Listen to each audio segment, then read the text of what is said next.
ojol-ojol cenah pedi rokok jarum. Bener ge, cik budak cenang ke sangsina. Datangkeun polisi kitu kon nek sasaha ge.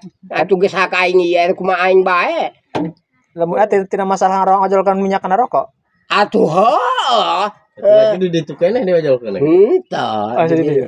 Jadi lamun nek diproses ke polisi siap berieu nya. Atuh kumaha? Pak, meureun ieu hak abdi nya. Jadi di abdi tengah rokok, boga ieu minyak atuh diojolkeun meureun. Piraku ieu salah. Ti mana salahna coba? Lamun hak bapak ku abdi kakarek dibelikeun moro dia eta mah. Aya diojolkeun jeung sakit tuh. Atuh jeung wasroh, Jeung rokok naon? jarum. Sabungkusan. Oh. Lajus itu anak Aya santa. hargana eta minyak seberat gitu. Atuh teh nyaho ieu mah. Berarti alah. Rokok mah 20 ieu. Oh, berarti dia lah 20.000 be minyaknya. Itu dia. Sekilo.